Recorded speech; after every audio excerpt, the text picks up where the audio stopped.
Kane, what other elements of this election do you think deserve attention that we haven't hit yet? Well, just on what you were just discussing and sort of Missouri, how did Missouri, 51%? I think Missouri is like Kentucky. But I think the more important part of all of these abortion referendums is looking at the separation. The President Trump was able to that was one of the places where he really, really stayed on message, was letting people know how he felt about IVF and how he felt about a federal ban on abortion, and that he would veto it. So I think he achieved great separation in Florida. People were able, who wanted to express their right to kill babies, were able to still believe that President Trump was the right man to lead this country. So I think that's one slight positive. So other observations. Here's an observation for you. I think I texted this to you at 5:30 in the morning. If TPUSA were a stock, I want to know how many pre-IPO shares Andrew and Blake would get. Pre-IPO, they would do very, very well.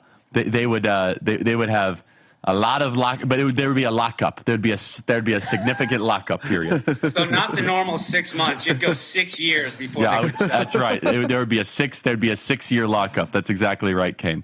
Kane, this has just been the most amazing week. And it's, by the way, do you know what happened 2 days ago? It's like, because my nights I feel my nights and my mornings are all messed up. Exactly. It's really unbelievable. It's actually 2 a.m. right now, Charlie. I was like, oh yeah, I'm all messed up here. So Kane, in closing, this was a refutation of the American Democrat Party. This was America trying to shed the woke mind virus once and for all.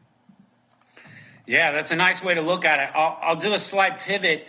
Give people check out at the top of the stack right now. I think I've got tweets up there about Grand Canyon University and the celebration there. Yep. And I want to mention, it was insane, right? So you talked about Hillsdale College. I would also recommend 16 and 17-year-old young men and women consider Grand Canyon. What a place. I've got another link in the stack about the party and the celebration at Auburn. Unbelievable celebration at Auburn. So it really was the young people. And again, I'm not trying to butter you up, brother, but no one else was going to do this. No one else had this idea, and you made it happen. One last thing I'll mention just about the reach. This isn't to toot the horn of Citizen Free Press, but just the reach of alternative media. In the last 3 days, we've had 7 million unique people visit the homepage. Jeez, wow. And as you know, no one links to my homepage. There are no stories. It's just a stack of headlines. So 7 million people, that's 2% of the U.S. population, have come of their own volition in the last 3 days to the website. Yesterday, it's already over, and the numbers are down, but we peaked in a 24-hour period with 31.5 million page views in 24 hours. I know incredible. There is no way Drudge is doing those numbers. As you know, SimilarWeb's only an estimate, but they actually show that his traffic has fallen another 50% in the last 4 months, just since Bannon went to Kane, prison you are the in man. July. Thank you, Kane.